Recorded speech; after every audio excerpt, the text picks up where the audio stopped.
I'm Rhett Nelson with EastIdahoNews.com, and I am pleased to be in studio today with Blair Olsen. If you're in the Jefferson County area, that's a name that's familiar to you. He was sheriff of Jefferson County for 27 years, and I understand longest serving sheriff. Longest serving sheriff in the county. In the county. And then he left office in 2015, so we're glad to have him here and kind of catch up on what he's doing and talk about his career. Appreciate you coming, Blair. Well, thank you for having me. First of all, let's start with, you left office 8 years ago. What are you up to now?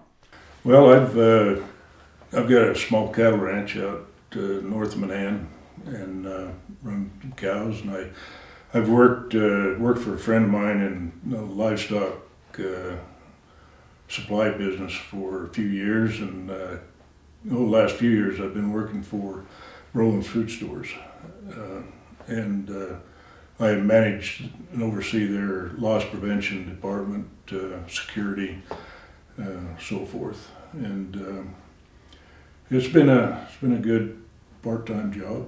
It's flexible enough that I can still take care of my livestock and have free time, and then it fills in the gap. So it's been good. Now you grew up in Jefferson County. Yes, yeah, born. Raised in Menan, north of Menan there. In fact, where I live now is the old homestead, my grandmother's old farm out there. Okay, gotcha. So you became sheriff of Jefferson County, was it 88? 1988, I was elected sheriff first term, and served until 2015, was elected 7 times. But prior to that, you were, was it a deputy? Or I was deputy sheriff. I was hired, I guess it was an opportunity. I had an opportunity to go to work for Jefferson County shortly out of high school. And a friend of mine and I, we was interested in law enforcement, through high school. And he had some brothers that was in law enforcement, and I had an interest in it. We hung around with some guys we knew that was on the sheriff's office and city police department that time, and the city of Rigby was putting together a reserve program about the time we graduated, and so I found it interesting, and I was of age, and I got get on their department. And while I was doing that, a few months later, there was an opening for a deputy sheriff out in Mud Lake area, a resident deputy out there. And the sheriff at that time was Joe Potter, and he lived in that area, and he needed a deputy out there, and it just worked out that, I put in an application, not really expecting much, but for the experience to do that. A few days later, he gave me a call and offered me the job, and that was probably middle of July that year, and never looked back. I worked for them. I worked as a deputy sheriff till like 1988. Garth Gunderson was the next sheriff that I worked under through the 80s, and he came to me. It was approaching election time, time to file and make a decision. And he came to me and told me he wasn't going to run again. And I was his chief deputy at the time, so he asked me about running, and it wasn't something that I thought I was ready to do right at that time, but the more I give it thought and talk to people, and he encouraged me and endorsed me, and so did Sheriff Potter was still alive then, and he endorsed me as well, and I just gave it a run, and it was very successful. What are a few highlights or memories that stand out to you from your service over the years? Oh, wow. There's a lot happened over the years. We always talk about the good, the bad, and the ugly. There was it was a good job, but there was a lot of bad. You dealt with you dealt with the negative side of people. You deal with that in law enforcement. Even good people, you know, it's unfortunate, but that's part of that's the nature of the beast, you know. And so you got the bad. The good, you know, you can feel good about helping people, you know, that's in need, whether it's a lost child or you know, somebody, you know, they have a burglary or a theft at their home, and you know, they're a victim. We all feel violated in some way if that happened to us, no matter how serious that is. And if we can solve the case and bring those responsible to justice, you know, it makes you feel real good, and you gain a trust in people. I always felt that it was important, and I was given this advice when I run from some members of the community and my dad, that, you know, being an elected official, you answer to the people. They elect you in that office, whether it's sheriff, commissioner, clerk, governor, whatever. You serve the people, and so my responsibility was, I felt quite great. I think anywhere from, through those 27 years, 18 to 24,000 people population in the county, and you know, those people's safety was my responsibility. And so I would try to hire good people that had the desire to, you know, to do the job we needed to do, and always the advice that I received, you know, was to put those people first, listen to them, you know, and try to give the best to them, what they expect from us. You know, I see all forms of government that, you know, people get in a position of serving the public, and they forget that that's what their job is. It becomes more, you know, they're more focused on other things, maybe even themselves, than they do what they're there for. You know, the people put you in that position to serve them. And I always felt it was important, whether I was sitting at a table in a cafe, trying to have lunch, or you know, being in town shopping with my wife during Christmas. Somebody come up and talk to you, they might have a problem, you know, and that one-on-one visit, you listen to them. A lot of times there's nothing I could do, but I listen to them. And that's not just me, you know, the people that do that, I feel like they feel like they've been heard, and a lot of times it helps them resolve their problem. What was the most common question or most common concern that people came to you with? Oh, you know, I don't know what would be the most common. I had people come to me about anything from child custody issues to problems, you know, parents having problems with their children, to you know, neighborhood disputes, to theft, to drugs, to, you know, all kinds of things. But I think a good share, when they you know, just stop you like that, you know, would be a lot to do with the family. You know, they got a problem and had a concern with a child or a family member or something like that, and you know, they just needed to vent. They needed to just, maybe they was looking for some advice. There are a lot of things that I just didn't have the authority or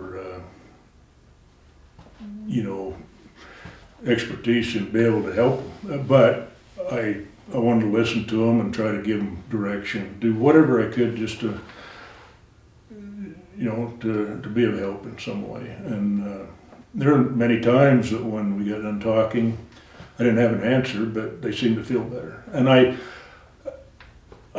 could, I know there's a lot of people in my position that would, do that. But that's the way, I approached it. And Howard Schaefer, the sheriff back in the 50s and 60s, he was a very well thought of man.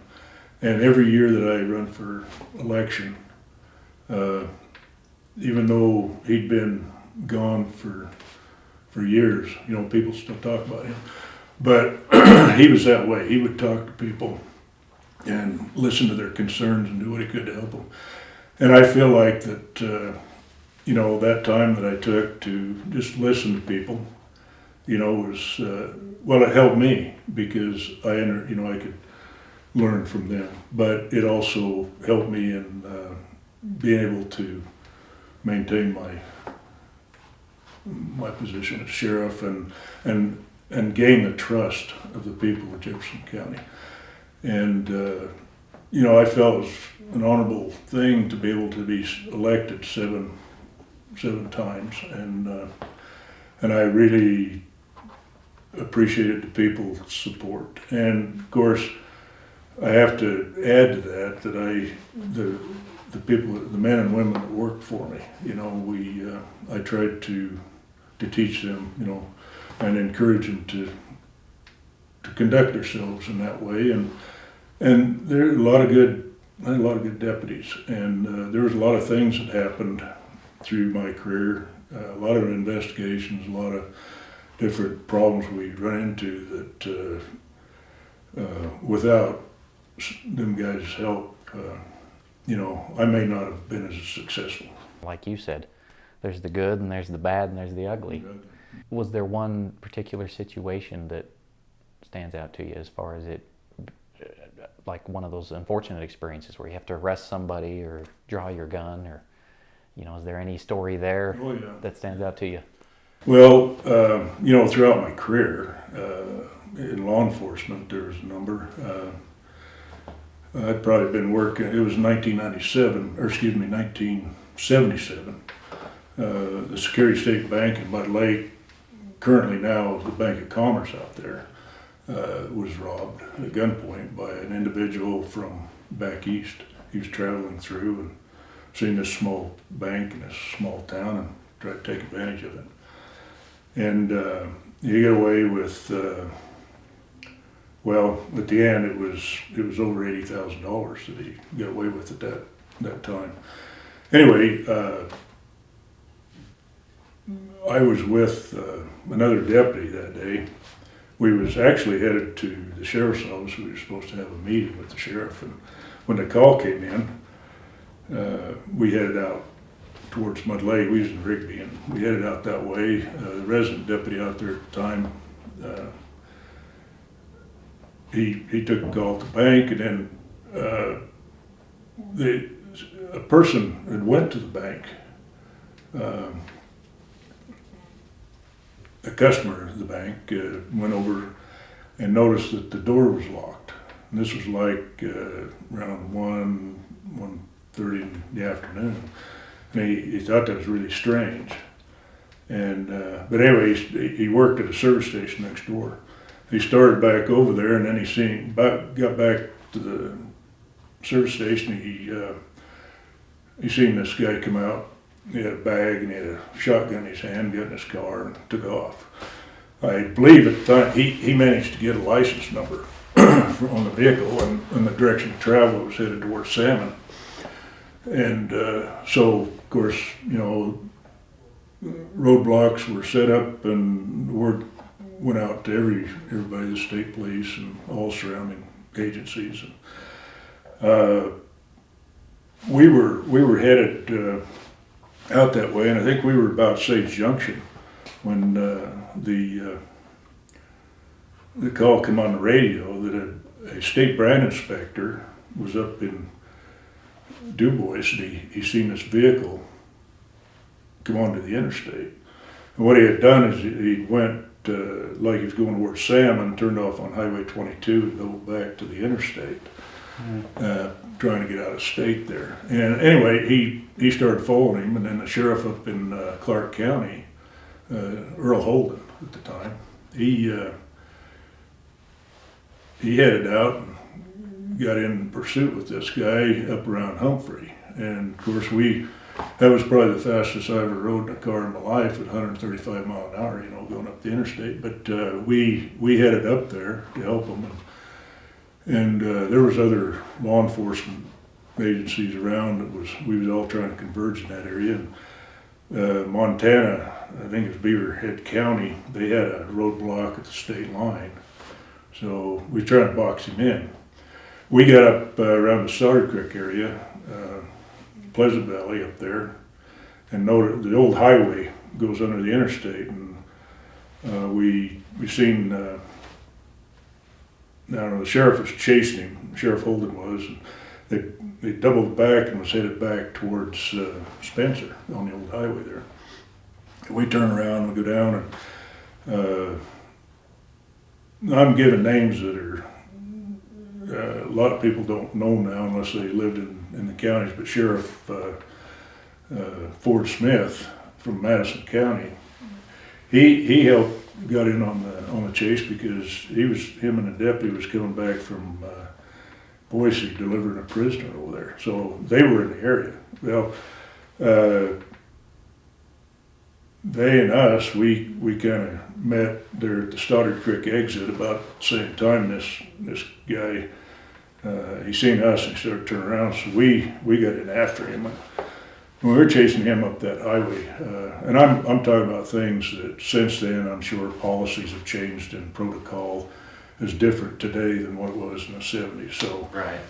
But here we were chasing this guy 80 mile an hour up that old road, and we hadn't seen Sheriff Holden, at this point. Anyway, we get up there a few miles, and I took a shot at the car. I thought maybe I could attempt to blow a tire out or something, and of course it missed. But about just shortly after that, we started coming to a crest of a hill, and the sheriff come over the hill and come towards us, and him and our bank robber hit head on. Oh, wow. And it was quite a wreck. We were doing 80, so, and the sheriff told me later, he survived that, by the way. He flipped his patrol vehicle upside down. The suspect, he ended up sideways in the middle of the road. We come to stop, and he made the unfortunate mistake of pulling the shotgun on us, and had to shoot him. And anyway, that was quite a event, and of course he had all the money, and at that time, because of the wreck and everything, he'd walk up there and the money's all in the floorboard of the car. It was all recovered. FBI agents showed up, and state police, and we had everybody up there. Went back, got the money back to the bank. I'll tell you, the one thing that probably one case we had that I know it affected not only me, it affected the people in my office, it affected the community, and I think, and it was November 1995. We had 3 young men, 15, 16 years old.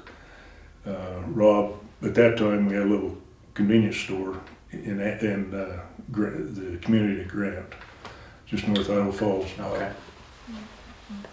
7 or 8 miles, just north of the county line up there. And they skipped school one day.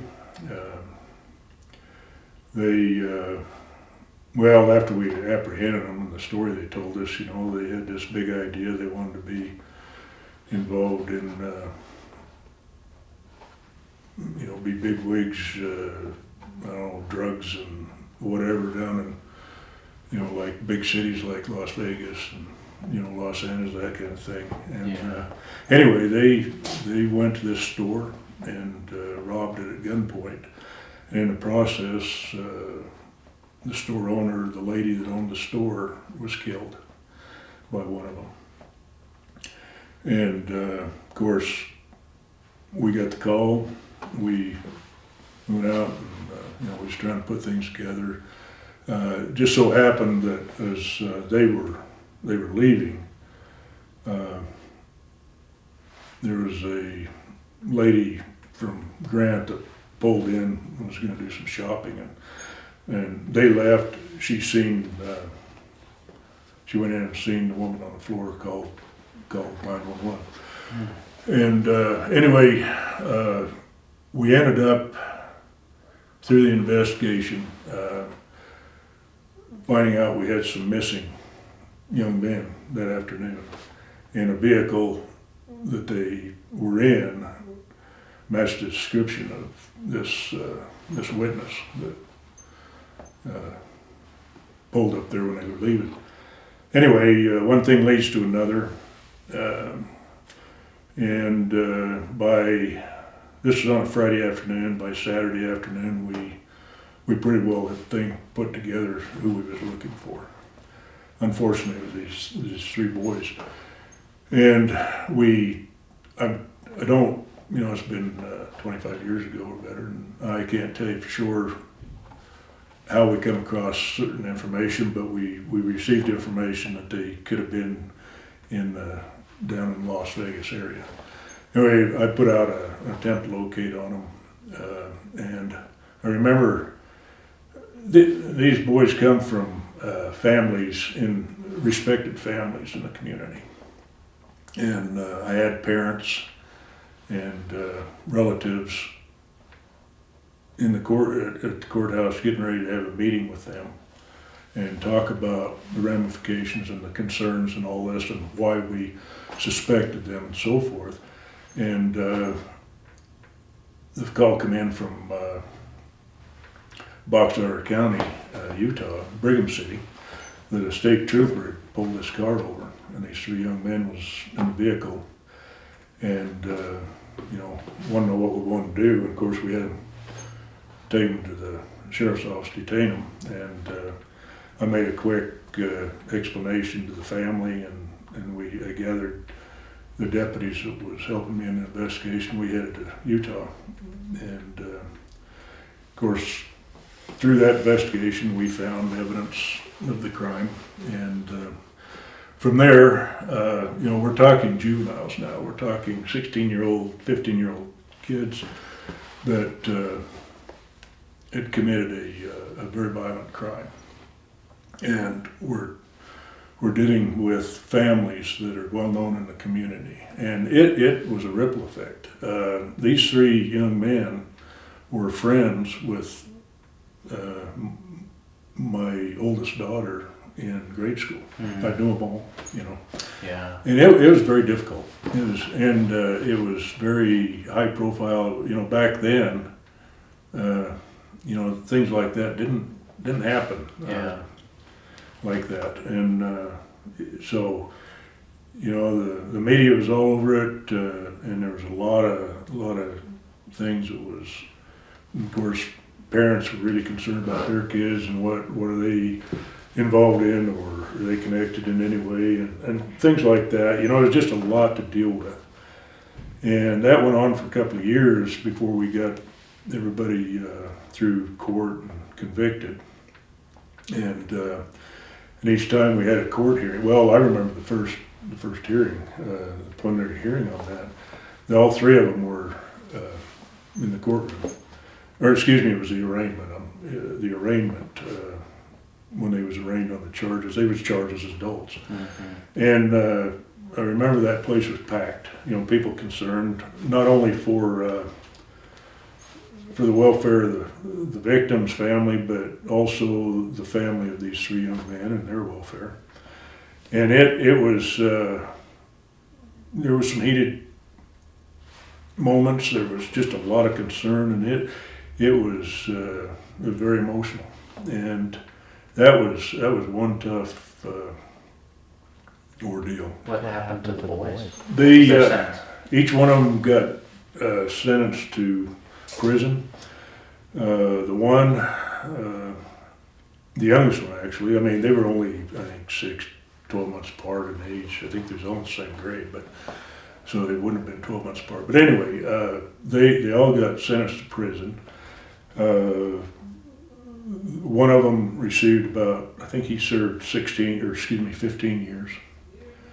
Another one served 20 years. They're out now. And from what I understand, they're,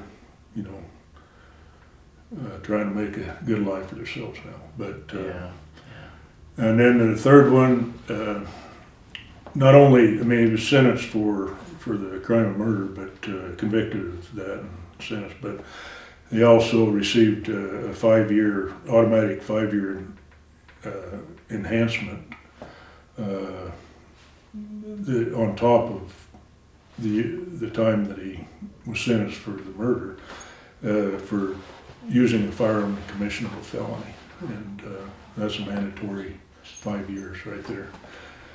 And I know he's still serving time. I've heard, once in a while I'll hear something from somebody in the family or a friend or something.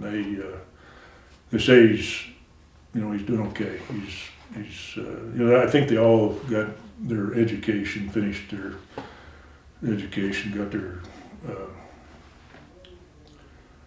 that through in the prison. But and I think they all three learned a trade there. But something like that, ruined their lives.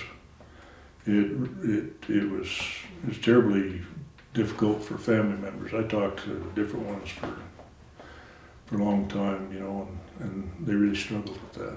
Have you interacted with them since they got out of prison? One. The one that he got out a few years ago, the one that served 20 years. What was that interaction? It was one of those things where we run into each other in a restaurant, and he actually spoke to me first.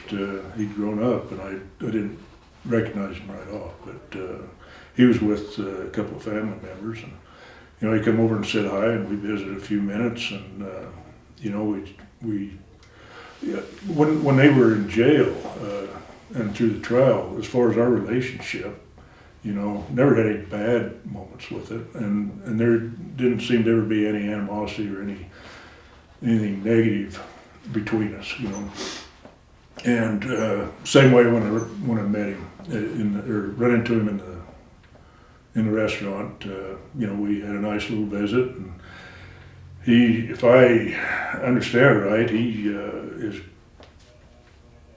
in the cattle business himself now, and I'm not sure if he still lives, if he's living in Idaho or if he moved out of state, but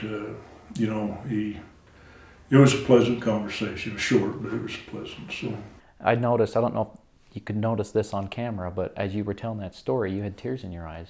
It's clearly something that has deeply affected you, and there's probably many more experiences you've had, that are buried deep inside. Yeah.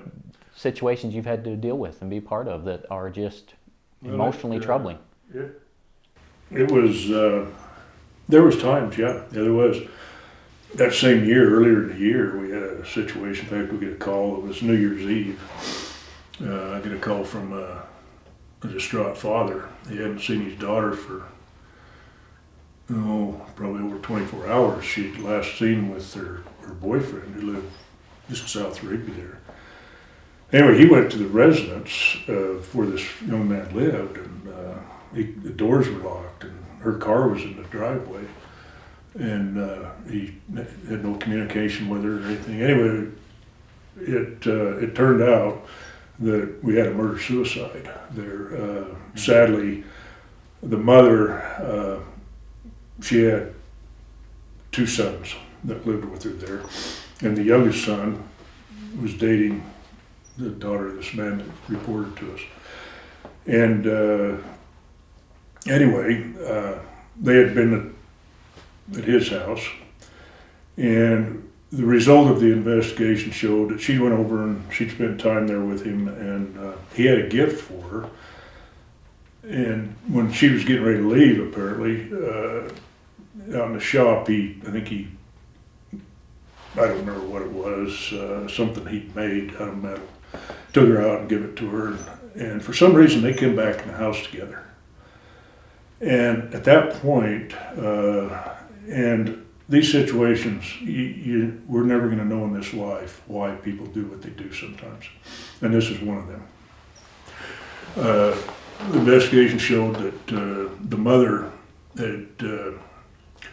her oldest son was downstairs and sitting on the couch watching TV, and she walked down there and shot him, killed him. And as she was leaving, going to go upstairs, her younger son and his girlfriend, I don't know if she forgot some, I don't know, something brought him back in the house. Anyway, she met him at the base of the stairs, and she shot both of them there. Mm-hmm. And then she went upstairs in the living room and shot herself. There was a note or a letter, explaining what she did, but it didn't say really why. The woman, the mother, the past week or so was going through a separation with her second husband. Okay. He wasn't living there, and they'd been having some serious problems through the holidays. Anyway, there was times that I received calls, family members of the mother that insisted that she couldn't have done that. It had to have been somebody else, and the blame was at the time was put on the soon-to-be ex-husband. No matter how we sliced that pie, we couldn't show that anybody other than the mother committed that act. And the evidence was obvious, and that was another emotional thing for a while. We had some good times too. I hadn't been sheriff very long, and I think it was just an early part of June. One evening, it was a beautiful sunny day and sunny evening. I was sitting there in the house, my phone rang. The dispatch told me that we had a lost child, 3-year-old child out in Roberts. Anyway, get out there, and this was south of Roberts, 2 or 3 miles. They were visiting a home there, and the home set on the corner of two county roads. One they call Bassett Road that comes into Roberts. The other one led over towards the interstate. The area around the house was full of grain fields, fields full of grain. And then the railroad tracks were just across the road. And then the river was about a quarter mile away. And then there was a big canal next to the house. And anyway, we got out there, and I had a search group put together, and we had some search dogs, and we started searching. They hadn't seen the little guy for a couple hours by then. And anyway, things going through everybody's mind, and where could he be? I mean, somebody could have picked him up and left with him, kidnapped him. He could have fell in the canal. He could have been just a number of different things. And it got dark. And of course, I got more people out, and we searched all night. And through the night, the mother and the father, they're young, and at first, you see this, and unfortunately, it went from, just worrisome and hoping longer it went, they started blaming themselves and getting frustrated and everything, and it was really getting concerning. We couldn't find that kid. Well, the sun come up about 5:30, 6 o'clock that morning, and the dog, the people that they was visiting, their dog was gone too. It was really strange, but anyway, now it's about 6 o'clock. I'm standing out there, and I'm really frustrated. It was gathering more people. We was going to push through these grain fields and check the canal, go everywhere, just get one good hard push that day. And about that time, here comes that dog running across the road to come out of that grain field over there.